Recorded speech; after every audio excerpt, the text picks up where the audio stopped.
Bismillahirrahmanirrahim. Alhamdulillah Rabbil Alamin. Wassalatu wassalamu ala ashrafil anbiya wal mursalin wa ala alihi wa sahbihi ajma'in. Subhanaka la ilma lana illa ma 'allamtana innaka antal alimul hakim. Rabbi shrah li sadri wa yassir li amri wa hlul 'uqdatam min lisani yafqahu qawli. Alhamdulillah, segala puja dan puji bagi Allah Subhanahu wa taala yang telah mendatangkan cahaya ke dalam hati orang-orang yang beriman sehingga mereka itu beribadah kepada Allah Subhanahu wa taala.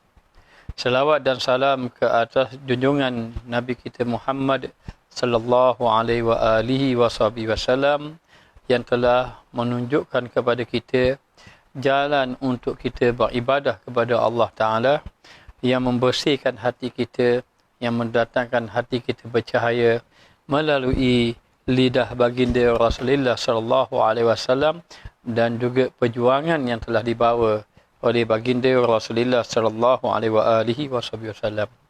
Dan terima kasih kepada para jamaah yang bersama dengan Ustaz di dalam bicara ilmu kita hikam. Moga-moga semua berada di dalam rahmat Allah, dalam pemeliharaan Allah Subhanahu wa taala. Dan selamat datang kepada para jemaah di mana saja berada, sama ada di negara kita Malaysia ataupun di Singapura ataupun di mana-mana sahaja berada. Walaupun kita berada dalam keadaan di tempat masing-masing berjauhan, tetapi Allah Taala dekatkan kita, menjadikan kita bersama di dalam ilmu Allah Subhanahu wa taala, yakni di dalam mencari ilmu Allah. Baik. Kita sampai pada muka surat 84. Sampai pada muka surat 84. Qala musannif rahimahullahu ta'ala wa nafa'ana bi'ulumihi fid daraini amin. Berkata Syekh Ibn Athaillah As-Sakandari di dalam matan hikamnya, "Law ashraka laka nurul yakini la ra'aita daral akhirata akraba ilaika min an tarhala ilaiha wa ra'aita mahasin ad-dunya wa qad zaharat kisbatul fana'i alaiha." Maksudnya, jikalau terbit, yakni muncul ataupun bercahaya, datangnya, seandainya terbit nol yakin, cahaya keyakinan yang menunjukkan kepada ilmu bahawasanya akhirat itu terlebih baik daripada dunia, dan bahawasanya barang yang kepada Allah Ta'ala itu terlebih baik dan terlebih kekal, nescaya kau lihat negeri akhirat itu terlebih hampir kepadamu daripada bahawa engkau pergi kepadanya, dan nescaya kau lihat segera kebajikan dunia itu, padahal nyata berubah fana atasnya. Maksud dia, apabila terbit no yakin, yakni apabila di dalam hati kamu datang cahaya keyakinan, cahaya keyakinan yang menunjukkan kepada ilmu, yang membawa kepada kamu memahami bahawa akhirat itu terlebih baik daripada dunia. Bila cahaya keyakinan itu kuat di dalam hati, maka kamu akan dapat memahami dengan erti kata benar-benar faham, sehingga terkesan di dalam hati bahawa terlebih baik itu adalah akhirat daripada dunia, dan bahawasanya barang yang kepada Allah Ta'ala itu lebih baik. Dan kamu akan tahu, bila hati bercahaya, kamu akan dapat mengetahui bahawa apa-apa yang datang kepada Allah melalui ibadah itu lebih baik daripada segala-galanya, lebih baik daripada dunia. Bila sahaja hati sudah yakin kepada Allah, datang cahaya di dalam hati, kamu akan dapat memahami dengan sebenar-benarnya bahawa akhirat itu lebih baik daripada dunia. Akhirat lebih baik daripada dunia dan juga apa-apa yang kamu datang kepada Allah, yakni ibadat, lebih utama daripada pekerjaan dunia.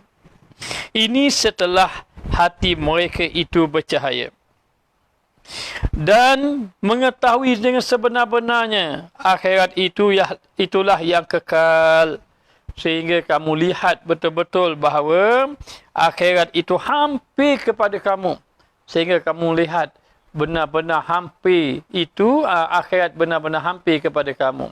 Hampir macam mana? Macam kita tengok sesuatu, kita tengok sesuatu itu dekat, seolah-olah di hadapan kita itu ada akhirat.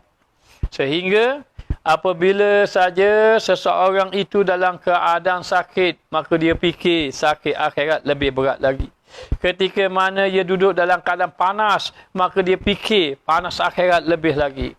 Maka orang yang hati bercahaya, hatinya akan sentiasa mengingati akhirat, seolah-olah akhirat itu berada di hadapan mata dia. Akhirat itu berada di hadapan matanya. Lalu setelah itu, maka engkau akan pergi kepadanya.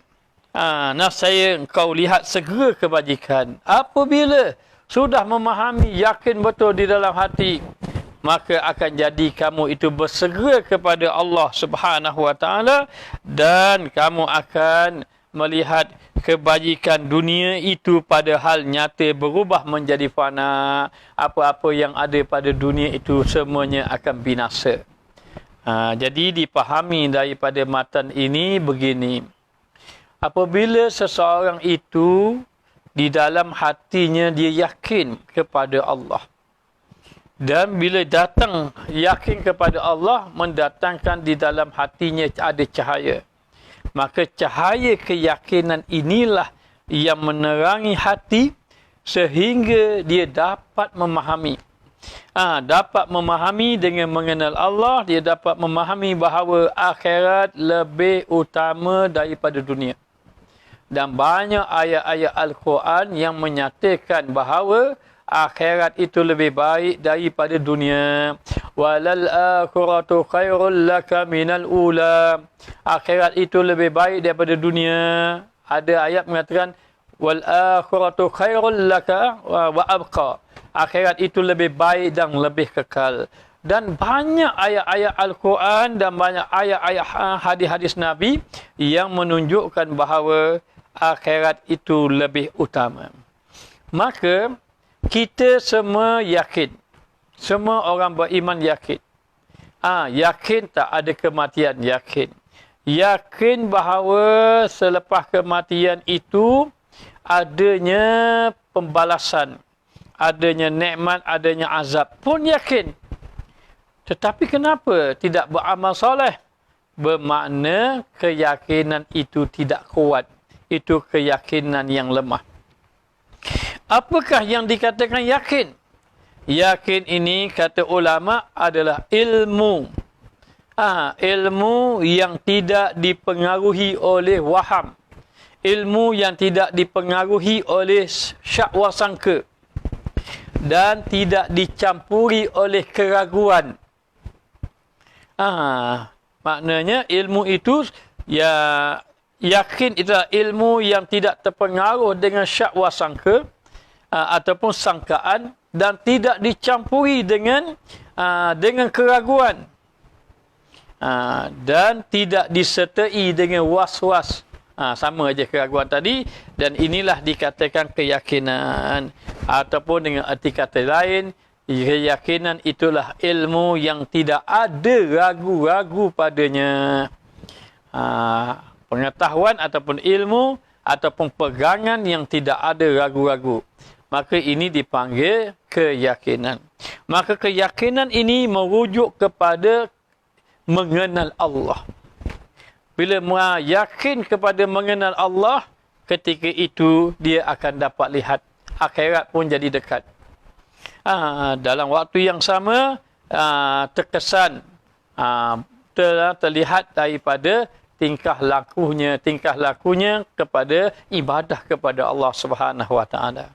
Baik, kalau kita tengok kenapa mereka itu kuat beribadat? Kenapa orang ini lemah beribadat? Orang yang kuat beribadat itu antara tanda bahawa yakin dia itu tinggi dibandingkan dengan orang yang lemah beribadat. Sebab itulah dikatakan bahawa cahaya keyakinan apabila menerangi hati, maka akan lahirlah memahami tentang Allah Ta'ala, maka akan membangkitkan amal ibadah kepada Allah. Jadi kalau kita tanya orang beriman, yakin tak tentang akhirat? Yakin tak mati? Semua yakin. Orang yang beriman semua yakin.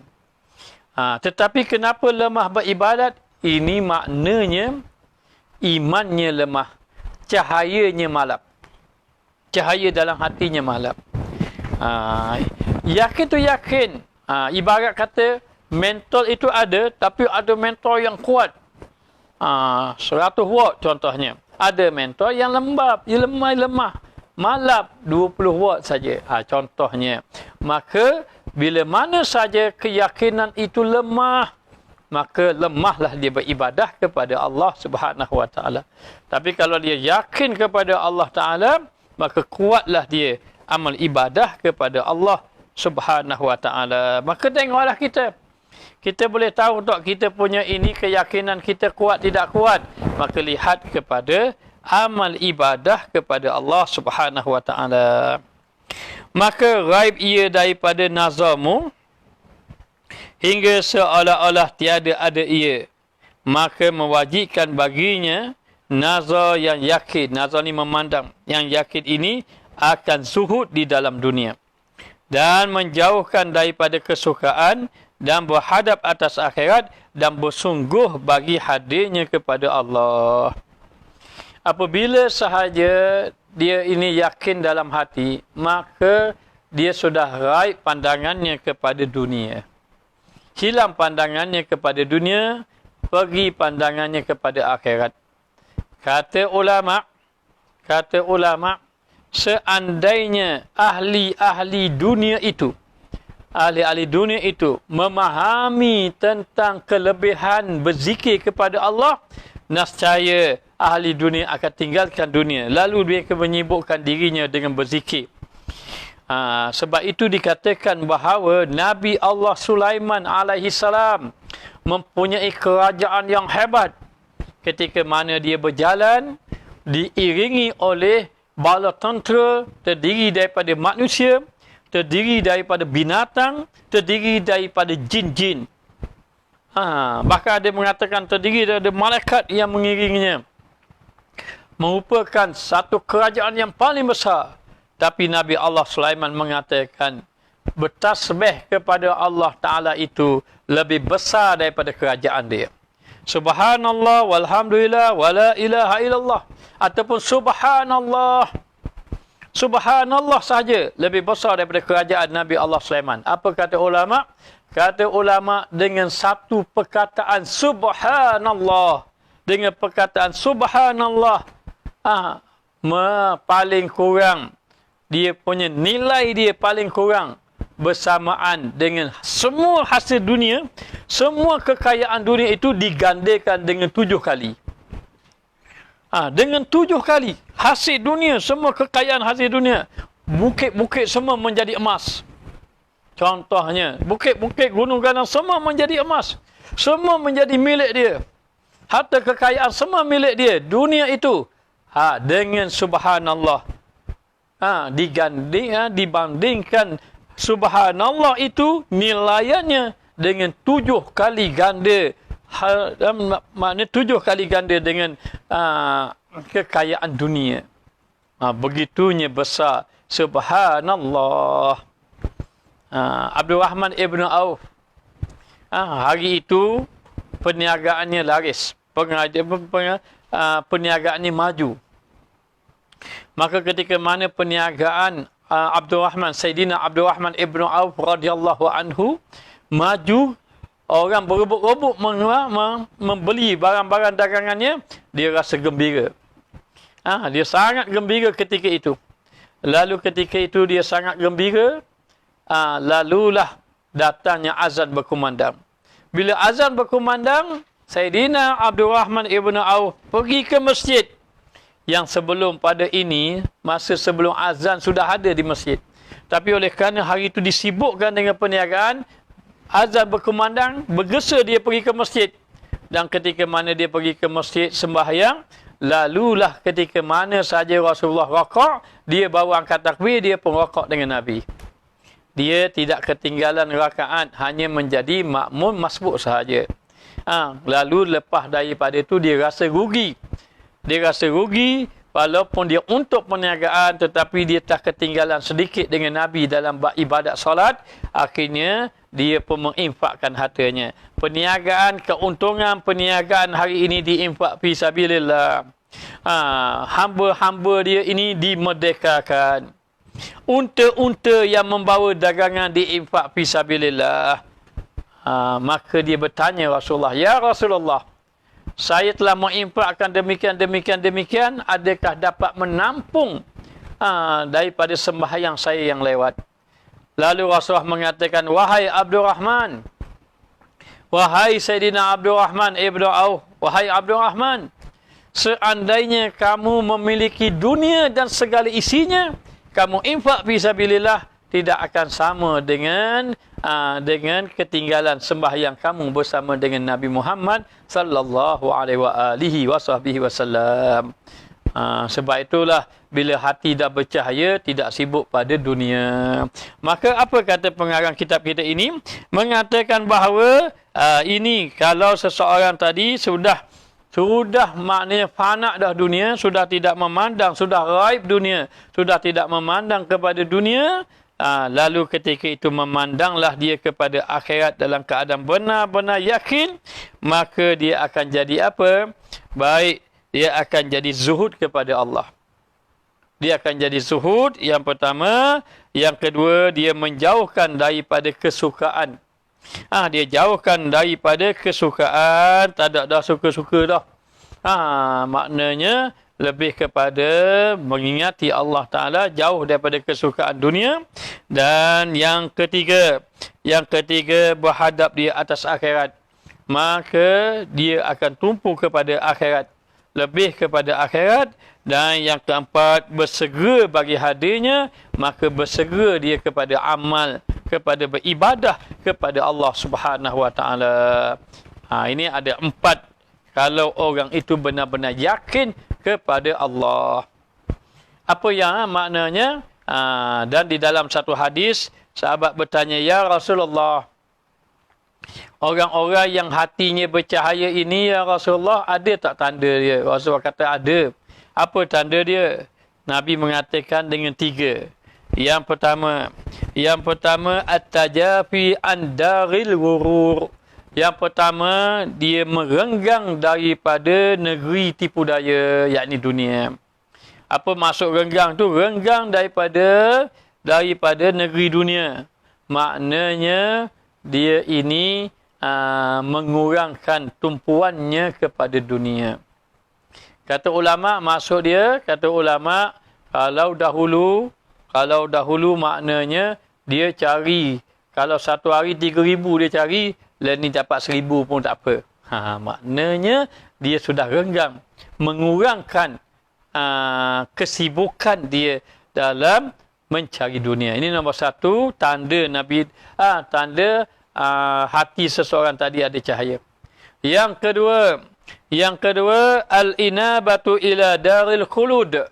Yang kedua, kembali ia kepada negeri yang kekal, yakni akhirat. Apa dia? Maknanya dia sudah hatinya tadi lebih mengingatkan dia kepada akhirat. Hati dia sudah ingat kepada akhirat. Ini nombor 2. Tanda hati dia ada cahaya. Siapa yang hati ingat akhirat itu tanda cahaya dia.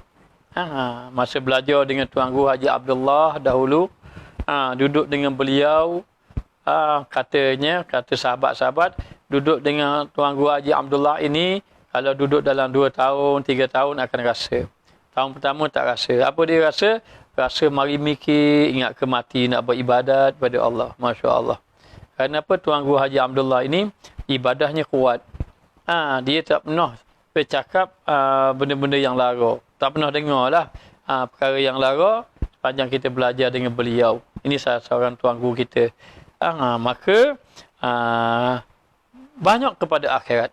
Banyak pada akhirat ini melambangkan keyakinan yang kuat dia kepada akhirat.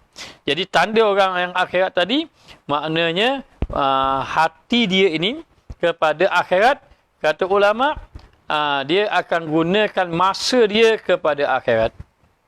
Dia akan fikir akhirat.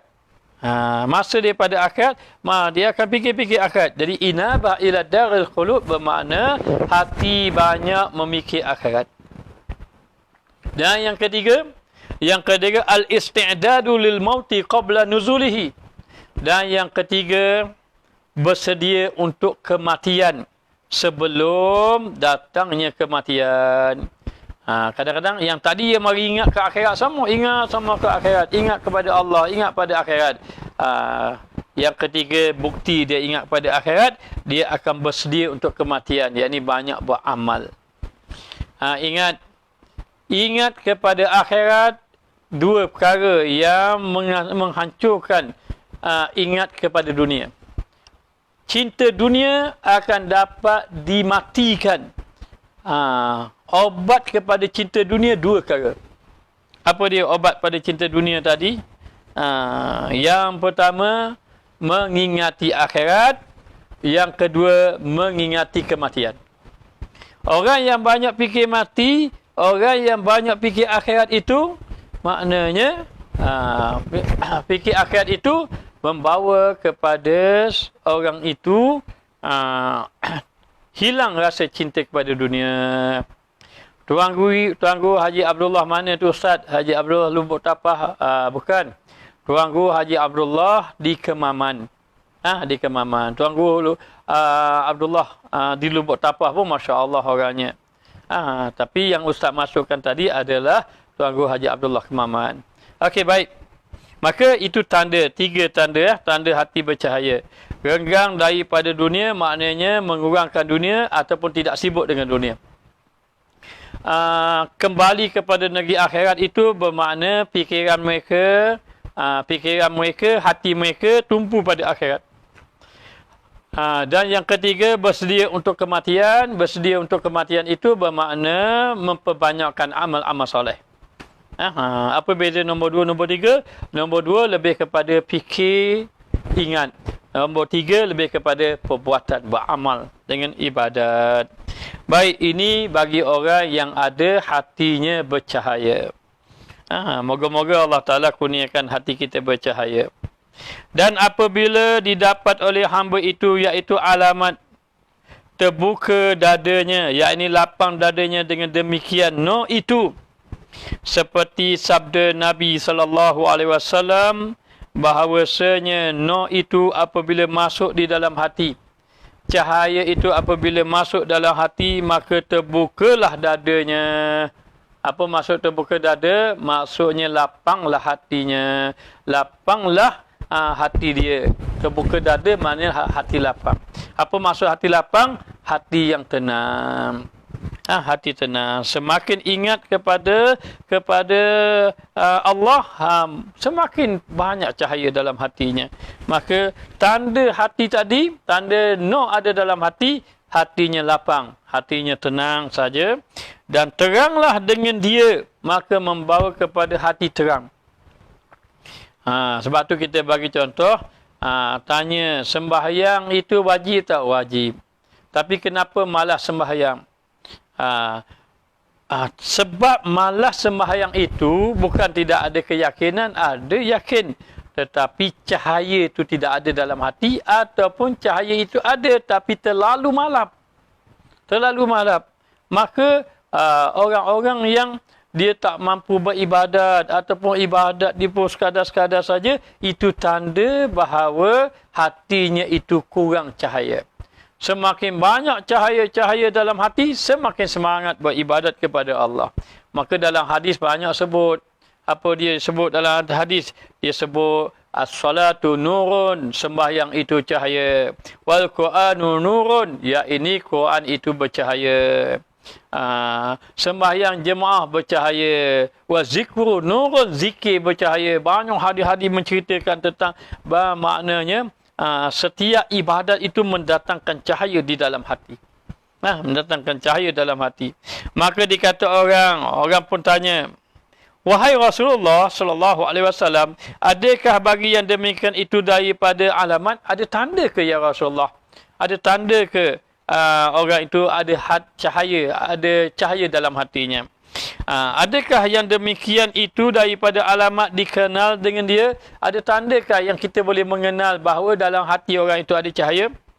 Maka sabda Nabi, sabda baginda sallallahu alaihi wasallam, bahkan ya na'am, iaitu yang kita bagi tahu tadi, tajafian, jauhkan dia daripada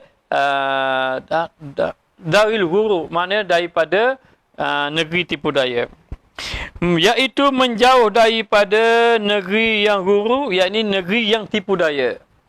Negeri tipu daya ni dunia ni tipu kita sebenarnya, menipu kita sehingga kita lalai kepada dunia.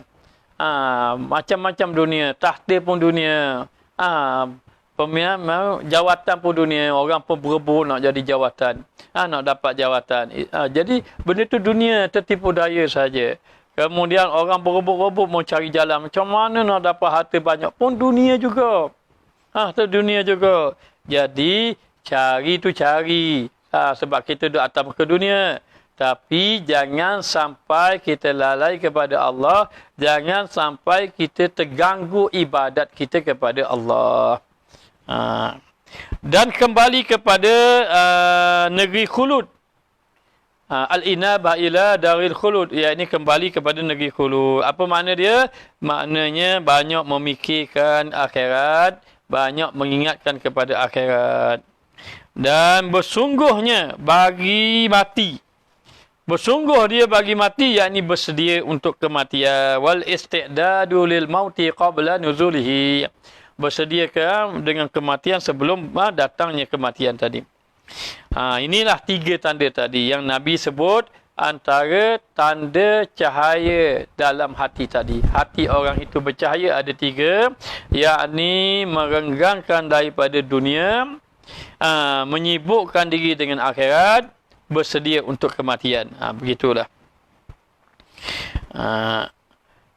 Seperti yang sabda Nabi sallallahu alaihi wasallam, dan yang kepada demikian itu mati segala syahwatnya. Apabila dia ini yakin kepada Allah, bila yakin kepada Allah, sibuk dengan akhirat, maka membawa kepada mati syahwatnya. Apa maknanya? Mati segala keinginan nafsu yang menipu daya.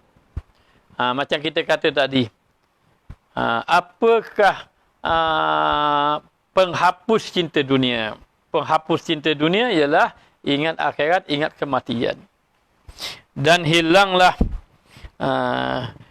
hilanglah segala dakwa nafsunya, dan ketika itu hilanglah dakwaan atas diri dia. Akulah bijak, akulah alim, akulah kaya. Yang maknanya. Sebab apa? Dia tahu akhirat. Dia tahu akhirat, dia yakin dengan Allah Ta'ala, tiada menyuruh nafsu akan dia pada kejahatan, dan ketika itu setelah yakin kepada Allah, maka nafsu dia tidak boleh membawa dia kepada kejahatan. Sebab tu kita tengok orang soleh, Masya Allah. Bila orang itu soleh, Allah Ta'ala jaga lidahnya, jaga matanya, jaga telinganya, jaga tangannya, jaga kakinya, jaga kemaluannya. Allah Ta'ala jaga belaka. Sebab apa Allah Ta'ala jaga dia?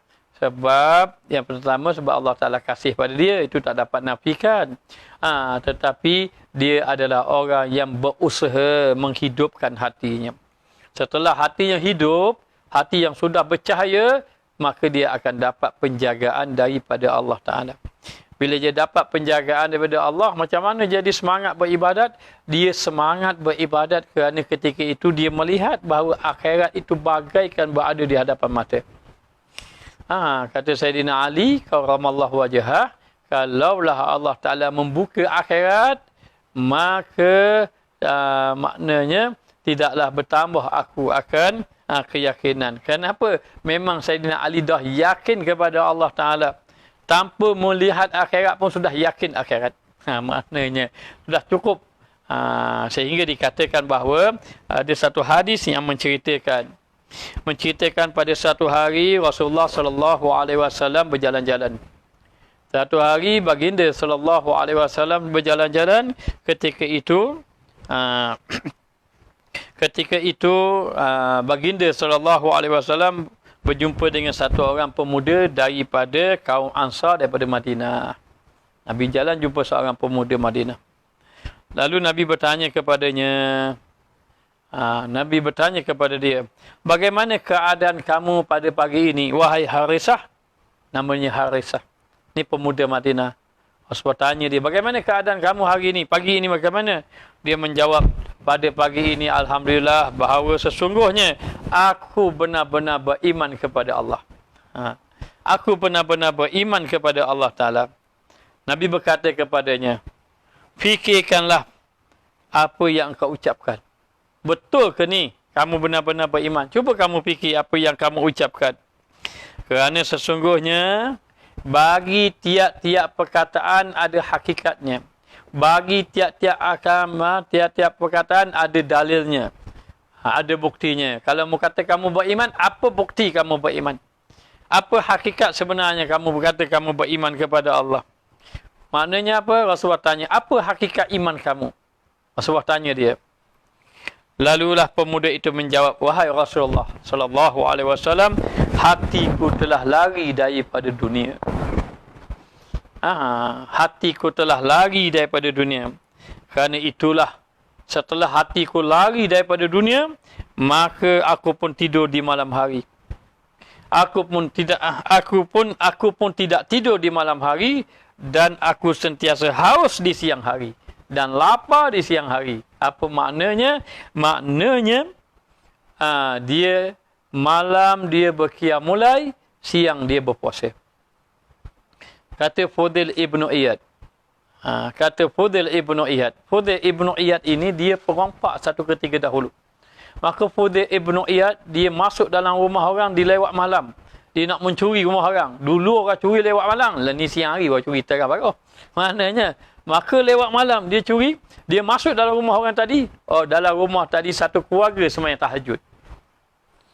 Bila dia dengar saja imam baca, alam ya'nil ladzina amanu an taksha'a qulubuhum li dzikrillah. Bila lagi hati kamu nak tunduk mengingati Allah Taala, bila dia dengar tu imam baca begitu, dia terkejut. Lalu dia terfikir, akhirnya dia keluar daripada rumah tadi, dia tidak mencuri. Dan dari peristiwa itulah dia bertaubat kepada Allah Ta'ala. Dia pun lari, tinggal kampung dia pun lari. Giyaman pesengang dahulah gimana. Dia pun lari daripada kampung dia kerana nak bertaubat kepada Allah. Kata ulama, kalau kamu duduk di kampung kamu tak boleh bertaubat, kamu lari di tempat orang yang baik bertaubat di sana. Maka dia pun pergilah. Dia lari. Bila dia lari saja, dia pergi belajar, dia bertaubat kepada Allah, dia belajar, dia pun balik. Lalu dia menyatakan bahawa, kata Fudail Ibn Iyad, menyatakan bahawa sesiapa yang dia nak melihat diri dia tadi, sama ada dosa masih lagi lekat dengan dia ataupun tidak, maka lihatlah kepada dua amalan. Yang pertama, qiyamul lail, yang kedua, berpuasa di siang hari. Siapa yang mampu qiyamul lail, siapa yang mampu berpuasa di siang hari, maka ini tanda hatinya benar-benar bercahaya. Tanda hatinya benar-benar bersih daripada dosa-dosa. Tapi kalau kita tak mampu, bermakna apa? Bermakna mungkin banyak lagi dosa yang terlekat di hati kita. Sebab itu kalau tak boleh buat dua perkara ni, jangan mengaku soleh. Jangan mengaku soleh kalau tak boleh buat dua perkara ni. Dua perkara ni jangan berasalah dalam hati syok-syok seorang ya. Bagus doa aku ni. Jangan. Sekadar sembahyang sunat jarang-jarang. Sekarang sembahyang puasa ikut hari-hari tertentu. Tak boleh ngaku lagi diri soleh. Maka dia kata, cerita balik pada sahabat tadi, Harisah tadi. Ya Rasulullah, saya ini, Rasulullah tanya, bagaimana hakikat iman kamu? Dia mengatakan, ya Rasulullah, saya ini jadi lari daripada dunia.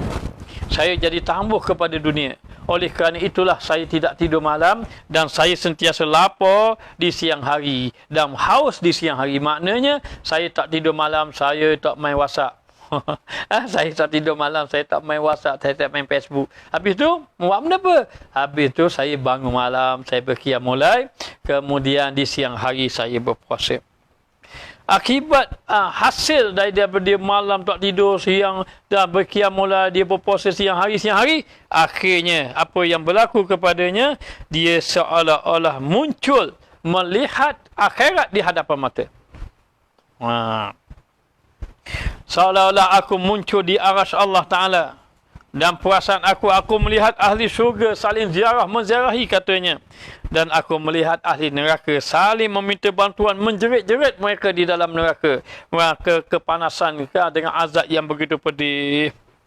Maka Nabi Muhammad SAW mendengar Harisah ini kata, saya lihat ya Rasulullah bagaikan di hadapan mata saya, bagaimana ahli syurga ziarah, bagaimana ahli syurga bergembira, bagaimana ahli neraka menjerit, terpekik, terlolong, meminta bantuan. Dalam keadaan demikian, katanya, saya melihat bagaikan ia berada di hadapan mata. Kata ulama, sahabat ini dia melihat bagaikan sesuatu itu ada gambaran di hadapan mata. Maknanya macam dia tengok TV. Nampak jelas masa itu. Kesan daripada dia berpuasa siang hari, malam qiyamul lail. Puasa siang hari, malam qiyamul lail. Begitulah. Maka Nabi SAW kata kepada anak muda ini, Harisah ini, sungguh engkau telah melihat. Sungguh engkau telah melihat. Maknanya engkau telah melihat. Oleh itu tetapkan keimanan kamu, tetapkan pendirian kamu. Boleh lihat ke? Boleh lihat ke? Ustaz, boleh lihat. Bagaikan mata, bagaikan di hadapan mata. Ustaz cerita pengalaman sikit boleh tak? Tak hanya cerita ni rasanya. Dahulu ketika mana belajar di pondok dahulu, kita dengan para sahabat ini, sahabat-sahabat kita, ada yang sama-sama kita buat program qiyamul lail. Tanpa daripada tuan guru tidak, tapi sama-sama kita niat siapa yang bangun gerak kita bangun, kita bangun kita gerak dia. Maka kita dengan sahabat-sahabat ni berlumba-lumba buat qiyamul lail. Kemudian puasa dan pernah beramal dahulu. Makan sikit saja. Bila lapar sangat makan, berhenti sebelum kenyang. Tapi tak boleh lama, ni amalan ni payah nak beramal. Tapi pernah beramal. Kemudian masa duduk di pondok cari Semayang sunat apa yang tak pernah buat lagi. Maka kita buat semayang sunat mana-mana cari. Semayang ni tak buat lagi. Sehingga satu hari kita tidur. Tidur datang mimpi, datang satu orang nak kata tinggi tak tinggi mana, dan wajahnya bercahaya. Wajahnya bercahaya, tak nampak muka. Tak nampak muka. Muka tak nampak, tapi yang jelasnya dia bercahaya. Dan dia ada memesan supaya suruh beramal. Nanti, kalau nanti sampai akhirat, tidak bermanfaat lagi amal, kata dia. Lepas tu kejut gitu. Kejut gitu. Wallahu a'lam. Lepas pada tu, tak boleh. Rasa sedih semua. Perjalanan rasa sedih semua. Dan ketika mana duduk, bagaikan nampak macam akhirat duduk depan mata. Tapi dululah Leni jadi lara gitu. Leni jadi lara gitu. Jadi mencari-cari jalan. Macam mana nak dapat ini? Supaya hati ingat kepada Allah Ta'ala. Baik. Ada 4 jalan. Ada setengah ulama mengatakan ada 4 jalan. Itu cerita saja. Sikit pengalaman. Panjang lagi ni tapi tak boleh. Okey, baik. Ada 4 jalan. Yang di antara banyak jalan, tetapi ini antara. Kalau kata Ustaz, macam mana saya nak dapat hati bercahaya? Jangan tanya Ustaz. Ustaz pun tak bercahaya kok. Tapi kita tanya ulama. Ustaz, jawab soalannya begini. Ustaz, apa yang telah ditunjukkan oleh ulama, bagaimana nak mendatangkan hati bercahaya? Apa kata ulama? Baik. Ulama mengatakan bahawa banyak jalan mendatangkan hati bercahaya. Siapa yang amalkan 4 ini, ini antara jalan yang mendatangkan hati bercahaya. Okey, jalan yang pertama. hendaklah dia ini mujalasatu ma'as salihin bin adab. Jalan yang pertama, hendaklah dia duduk dengan orang soleh dalam keadaan adab, dalam keadaan mempunyai adab. Duduk dengan orang soleh dengan adab. Berdampingan orang soleh dengan penuh adab. Maka kata ulama, kalau kamu duduk dengan orang soleh, kamu tidak ada adab, hati kamu tidak dapat mendatangkan cahaya. Jadi ada 4 jalan. 4 jalan. Jalan yang pertama, duduk dengan orang soleh. Termasuk orang soleh di situ adalah murabbi musyrik. Murabbi ataupun musyrik ataupun murabbi musyrik. Murabbi musyrik lah maknanya setiap musyrik itu murabbi. Setiap murabbi tidak tentunya musyrik. Maknanya. Okey, baik. Maka yang pertama duduk dengan orang soleh. Bila kita duduk dengan orang soleh, maka mendatangkan hati bercahaya. Bagaimana Ustaz orang soleh? Tanda orang soleh. Tanda orang soleh ini 3. Yang pertama, menambahkan ilmu kepada kamu dengan percakapannya. Bila dia bercakap, menambahkan ilmu. Begitu. Yang pertama, bila dia bercakap, menambahkan ilmu. Yang kedua, bila dia beribadat, mengingatkan kamu kepada akhirat. Bila dia beribadat, mengingatkan kamu ataupun menggalakkan kamu kepada akhirat. Maknanya kalau kita beribadat, kita tengok dia beribadat, kita pun nak beribadat. Tengok dia rajin semayang, kita pun nak semayang. Tengok dia baca Quran, kita pun rasa nak baca Quran. Itu tanda orang soleh. Dan yang ketiga, apabila berdampingan dengannya, mengubah akhlak kita. Kita berkawan dengan dia, semakin berubah akhlak, semakin berubah akhlak, semakin berubah akhlak. Ini tanda orang soleh. Siapa yang berkawan dengan orang soleh, mendatangkan hati dia bercahaya. Ada 4 jalan. Ini jalan yang biasa dia ditunjuk. Jalan dia banyak, tapi ini jalan yang besar yang didatangi oleh ulama. Yang kedua, dengan memperbanyakkan zikir kalimah tauhid la ilaha illallah. Banyakkan zikir kalimah tauhid. Sebaik-baiknya ambil bai'ah dengan guru untuk beramal dengan kalimah tauhid ini. Jadi yang keduanya, banyakkan zikir la ilaha illallah. Masa duduk di Yaman dahulu, pernah berjumpa dengan satu orang Habib. Habib ini, dia duduk di rumah saja. Kerja dia baca Quran, zikir, tulis kitab. Tu je. Baca Quran, zikir, tulis kitab. Baca Quran, tulis kitab. Tak tahulah. Dia ni tak kerja pun. Dia tak kerja pun. Tapi dia tanggung macam mana. Dia tak kerja pun. Kerja dia baca Quran je. Baca Quran, zikir, tulis kitab. Quran, zikir, kitab. Itu saja. Quran dia tangan sama. Tak ada Quran, kitab. Begitu dia. Dia ini backhand. Orang Terengganu kata backhand. Kita pergi tabak salam dia marah dah kita.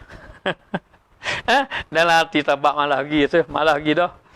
Kata ramai orang pergi kat dia sekali, orang tak nak pergi. Tapi kita pergi lagi. Kena marah pula. Kali ketiga, baru dia tak marah. Oh gitu kadang-kadang. Kadang-kadang orang-orang soleh, orang-orang alim ni, jadi kalau pergi di Yaman dah tahu dah. Kalau pergi Yaman kita jumpa Habib marah kita faham dah. Dia nak tengok kita lah tu. Berasa hati ke tak berasa hati. Tapi kita pergi. Bila kita pergi tu, akhir sekali hari yang ketiga kita pergi, dia bagi bai'ah zikir la ilaha illallah. Banyak mana tu? 100,000. Apa dia kata? Dia kata kalau kamu zikir 100,000 ini, la ilaha illallah, nanti kamu akan nampak. Nampak benda yang kamu tak pernah nampak. Nampak benda yang tidak pernah nampak. Bukan jin, bukan hantu, bukan. Apa dia? Dia kata, kamu berzikir la ilaha illallah, akan nampak. Ada yang nampak arasy Allah katanya. Ada yang nampak arasy Allah, ada yang nampak siapa alam malakut jabarut, macam-macam dia kata. Maka itu pemberian Allah, mengikut pemberian Allah. Maka yang pertama mendatangkan cahaya itu ialah memperbanyakkan la ilaha illallah. La ilaha illallah banyak tu banyak mana? Ada banyak yang paling sedikit. Banyak tu paling sedikit. Kata ulama la ilaha illallah paling kurang hak sedikit kali lah. Banyak yang sedikit. Ada banyak yang banyak, banyak yang sederhana banyak, ada yang banyak sangat banyak. Okey, kita ambil banyak yang sedikit lah. Banyak yang paling kurang sekurang-kurang zikir satu hari la ilaha illallah adalah 700. 700 la ilaha illallah paling kurang 700. Tetapi kalaulah kamu berjumpa dengan satu orang guru, kamu berjumpa dengan satu orang guru, kita belajar malam ni 700. Ustaz Mustafa Kamal kata 700. Saya jumpa dengan satu orang ustaz itu, dia bai'ah dia baca 100 saja. Begini. Kalaulah dibai'ahkan oleh guru, kita ikut guru tadi. Sebab guru tadi akan pimpin kita. Pimpin kita. Maknanya. Maka dalam keadaan macam itu, paling kurang kata ulama, 700 la ilaha illallah berzikir. Dalam hati, la ma'buda illallah. Tiada yang disembah melainkan Allah. Dan zikirnya, la ilaha illallah. Illallah pukul ke hati kita. La ilaha illallah. Gitu gambarannya. Jadi 700 paling kurang la ilaha illallah. Maka yang pertama banyakkan zikir la ilaha illallah. Yang kedua banyakkan dengan berselawat kepada Nabi Muhammad sallallahu alaihi wasallam. Banyakkan berselawat dengan Nabi sallallahu alaihi wasallam.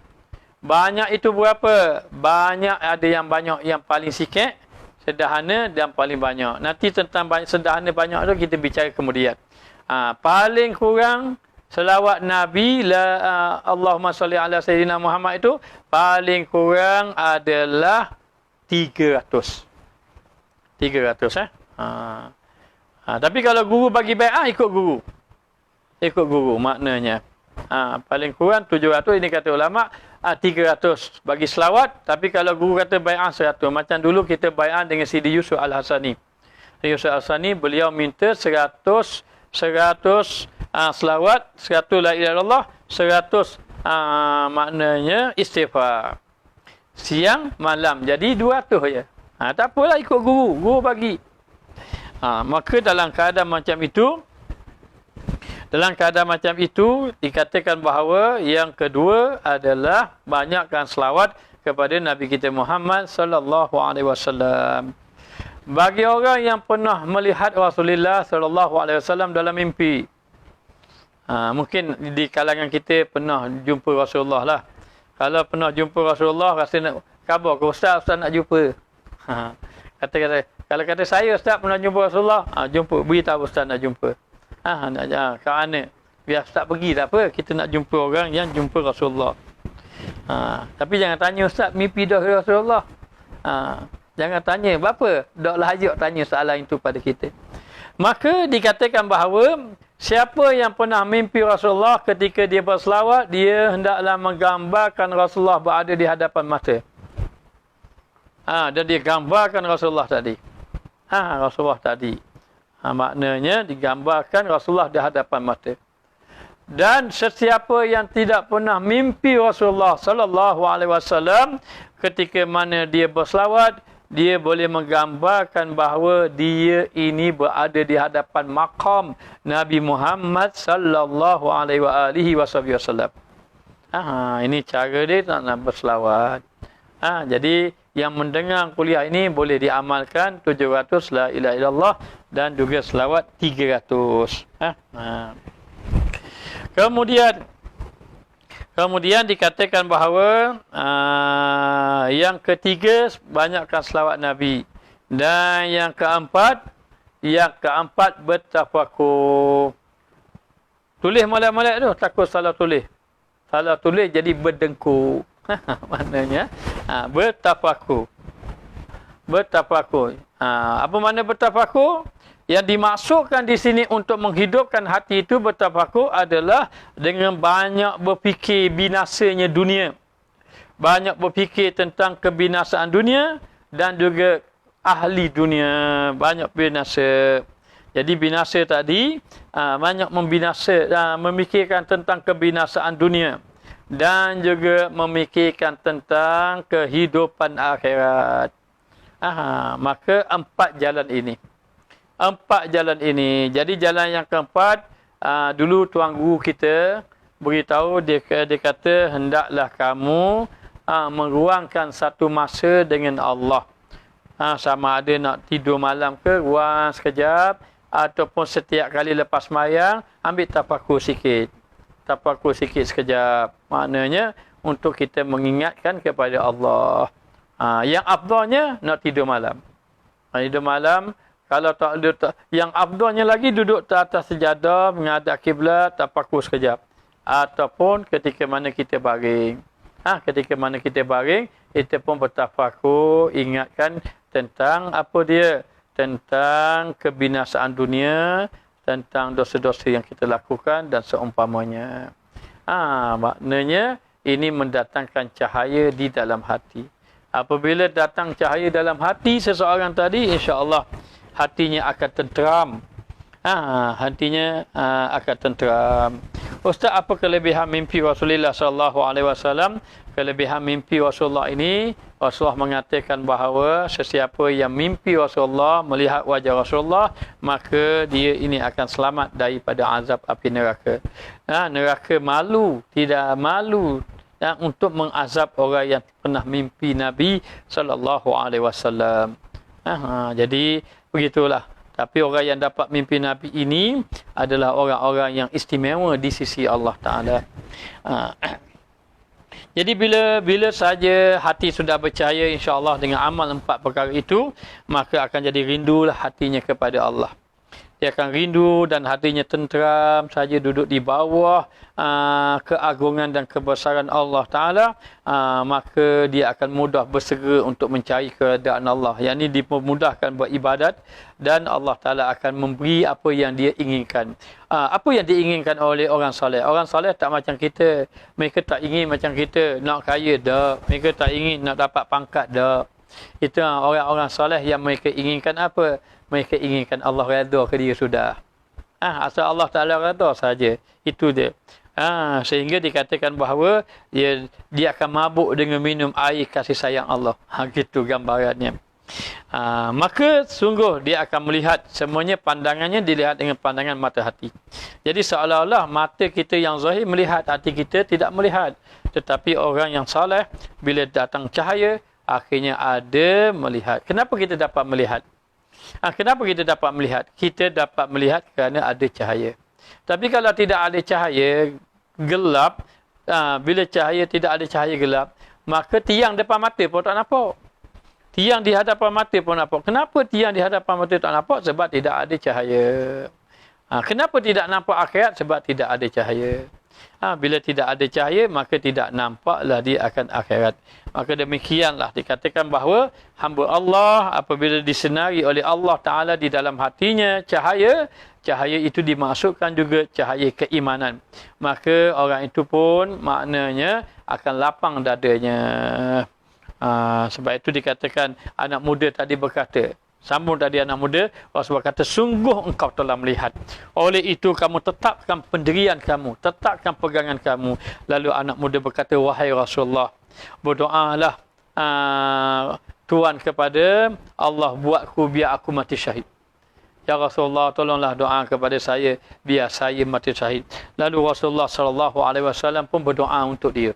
Dia dah nampak dah. Bila nampak dia pun berdoa, minta kepada, ya Rasulullah, doakan saya supaya saya mati syahid. Dalam beberapa lama, sungguh doa Rasulullah itu barakah, maka anak muda tadi mati syahid. Masa bila dia mati syahid? Masa peperangan Badar. Dia mati syahid pada masa peperangan Badar. Maka ketika itu ibunya datang jumpa Nabi SAW. Beritahu pada Rasulullah, ya Rasulullah, anak saya telah mati syahid ini. Dan Rasulullah telah mengetahui bagaimana dekatnya saya dengan anak saya ni, ya Rasulullah. Maknanya seorang ibu datang, sayang dia kepada anak dia. Lalu dikatakan bahawa, wahai Rasulullah, kamu telah mengetahui bagaimana dekatnya anak kandungku ini dengan kepada aku. Jika anakku berada di dalam syurga, dan Rasulullah melihat apa yang maknanya jika anak saya dalam syurga, maka saya pun rasa gembira. Alhamdulillah, maknanya dia akan merasa gembira apabila mendapat tahu bahawa anak dia dalam syurga. Ya Rasulullah, bagi tahu adakah bagaimana keadaan anak saya ni? Adakah Tuhan telah melihat apa yang saya akan perbuat kalau katakan saya dapat tahu anak saya ni masuk dalam syurga? Nabi menjawab, adakah mocik nak jadi gila? Adakah mocik ni nak buat sesuatu yang di luar batasan? Lalu dikata, sesungguhnya anak kamu ini telah mendapat syurga Firdaus yang tertinggi. Oh, gembira hati ibunya. Itulah dikatakan. Apa kata ibunya? Sambil seolah-olah bagaikan menjerit, untung sungguh anak aku, untung sungguh anak aku. Syurga bagimu. Begitu gambarannya. Sehingga ketika mana Rasulullah kata, sungguh anak kamu ini, adakah kalau aku beritahu bahawa kamu akan buat sesuatu perkara yang luar batasan? Aku ingin bagi tahu pada kamu, sesungguhnya anak kamu telah mendapat syurga Firdaus yang tertinggi. Masa ketika Rasulullah kata demikian, dia terdiam sekejap. Lepas tu dia hampir-hampir menjerit, beruntunglah kamu wahai anakku Harisah. Begitu. Kerana apa? Sebab sebelum daripada dia wafat, dia dah beritahu ibu dia dah nampak begini. Ada satu orang sahabat diberitahu pada Rasulullah. Diberitahu pada Rasulullah, ya Rasulullah, saya nak berjihad pada Allah. Kalau boleh biar anak panah saya kena kat sini. Dia tunjuk kat tengkuk ni. Rasulullah kata, kalau mu nak gitu, kamu akan dapat. Kalau mu nak begitu, kamu akan dapat. Selang beberapa lama, dia masuk dalam satu peperangan. Ini sahabat lain pula. Dia masuk dalam satu peperangan. Lalu ketika masuk di dalam peperangan tersebut, maka orang beritahu, ya Rasulullah, ini satu orang sahabat sudah wafat. Siapa namanya? Disebut namanya. Rasulullah tanya, tidakkah anak panah kena kat tekak ya? Sahabat kata, ya. Sungguh dia telah mendapat syurga Allah Subhanahu wa ta'ala. Begitu gambarannya. Maka inilah contoh. Kalau nak cerita tentang ini banyak sangat. Maknanya contoh mengenai orang yang telah melihat tentang hakikat keimanan kepada Allah Ta'ala. Begitu juga ada sahabat dia nak makan buah kurma, tiba-tiba orang ajak jihad. Dia kata, takkanlah buah kurma ni nak menghalang aku berjihad. Dia pun tinggalkan buah kurma, dia berjihad. Akhirnya mati syahid pada jalan Allah Subhanahu wa ta'ala. Maka dikatakan bahawa cahaya iman ini kalau masuk di dalam hati, memanglah akan lapanglah jiwanya, maka mudah beribadat, maka condong dia kepada amal ibadat kepada Allah Subhanahu wa ta'ala. Demikianlah orang yang maknanya dilempahkan cahaya di dalam hati. Maka para jamaah sekalian, amalkan 4 perkara ini, banyakkan berzikir, insya-Allah. Moga-moga Allah Ta'ala membuka hati tadi. Bila Allah Ta'ala buka hati seseorang tadi, maka dia nampak bagaikan akhirat berada di hadapan mata. Baik, maka dikatakan tiada menyuruh nafsu akan dia pada kejahatan, dan tiada menuntut dia akan dia dengan mengenderai segala yang ditegah. Maka nafsu tidak akan dapat memimpin dia buat perkara mungkar, dan tiada ada hikmatnya, tidak ada semangatnya kecuali melainkan segeralah mengerjakan kepada kebajikan. Segera kepada kebajikan. Sebab itu orang-orang saleh, orang salafus saleh, bahkan Sayyidina Ali sendiri, Ali Zainal Abidin As-Sajjad, Sayyidina Umar bin Abdul Aziz, siapa yang Al-Imam Hasan Basri, semua mereka itu kalau datang azan berkumandang, maka mereka pucat mukanya, gemetar rasa takut kepada Allah Ta'ala, maka bersegeralah dia melakukan ibadat kepada Allah. Dan kerana inilah diisyaratkan setengah mereka itu dengan katanya, jikalau telah dibukakan tutup, maknanya dibukakan tutupan hati tadi, nascaya bertambah-tambahlah aku yakin. Maknanya bertambah-tambahlah yakin. Kenapa kita kurang yakin? Kerana hati kita diliputi dosa. hati kita diliputi dosa, maka cahaya kita jadi lembablah, jadi malam. Ya, jadi malam. Dan manakala telah dikurniakan engkau akan ainul yakin, apabila Allah Ta'ala kurniakan kepada kamu, maknanya ainul yakin, lihat dengan pandangan mata hati. Ainun ni mata, melihat dengan pandangan mata hati, sehingga mendatang keyakinan kepada Allah, iaitu terbuka daripada segala ahwal akhirat, maka kamu akan lihat bagaimana keadaan akhirat. Dan engkau lihat pula segala ahwal dunia, kamu pun tengok keadaan dunia, engkau akan ketahui dunia ini buruk belaka. Dunia ini tipu daya belaka. Kadang-kadang kita buat satu, kita tidak merasa kita berdosa. Kenapa? Kerana hati kita telah tertutup. Moga-moga Allah Ta'ala mendatangkan cahaya di dalam hati kita. Moga-moga Allah Ta'ala beri kebaikan kepada kita. Baik, sambung lagi sikit. Dan sabda Nabi SAW, ad-dunya jifah, ad-dunya kal hayyah, talinu bilamsiha wa taqtulu bisammiha. Yakni dunia itu seperti ular, lambat, lembut penyentuhnya, sentuh lembut saja, tetapi membunuh bisanya. Macam ular lembut, kena patuk kali baru tahu. Maknanya begitu nampak indah saja, tapi bahaya. Ketahui olehmu bahawasanya faedah terbuka segala ahwal dan yakin padanya di dalam akhirat dunia, di dalam negeri dunia ini memberi faedah akan dikau mengenal dunia. Apabila hati sudah terbuka, dah yakin, baru kamu kenal betul-betul dunia itu. Bila hati benar-benar percaya, baru kenal dunia. Kenapa kita kejar sangat dunia? Orang yang kejar dunia sebenarnya orang tidak mengenali dunia. Kalau kita dah tahu dia ni membahayakan kita, takkan kita nak rapat dengan dia? Takkan kita nak memiliki benda yang bahaya? Dunia tu macam ular. Dah kalau ular tu bisa, takkan kita nak beli ular? Gitu gambarannya. Kerana sesuatu yang kenal itu dengan lawannya. Kalaulah dia kenal, dia akan tahu. Maknanya. Kalau dia kenal, maka kalau yang baik dia ikut, yang buruk dia tinggalkan. Maka apabila terbuka bagimu daripada segala ahwal dunia, mudah tahu dah dunia ni buruk, maka kamu akan tinggalkan. Dan engkau lihat akan tiap-tiap barang yang di dalamnya binasa. Kamu tengok dunia itu semua membinasakan kamu. Maka jangan engkau berdiri sertanya, jangan kamu ambil, jangan kamu bersama dengan dunia, dan jangan engkau menilik kepadanya, jangan hati kamu cenderung.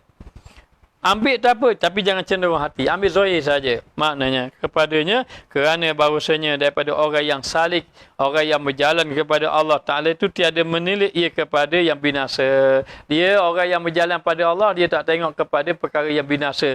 Tak sibuk dengan dunia, tidak terpedaya dengan dunia, tidak terpesona dengan dunia, dan isyarat ia pada Tuhannya, dan dia sibuk dengan Allah, dengan beribadat pada Allah Ta'ala.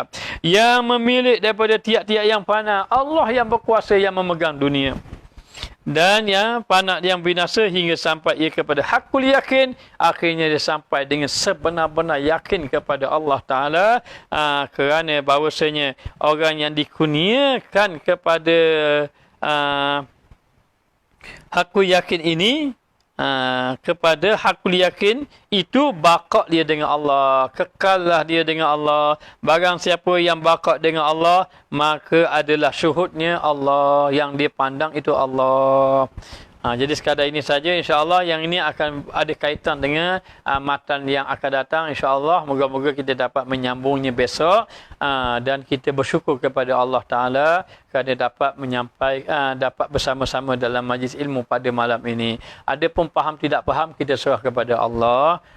Kita hanya menyampaikan, Allah lah yang memberi kepada kita. Boleh jadi yang mendengar itu lebih baik daripada yang menyampaikan. Jadi sekadar ini saja yang dapat disampaikan.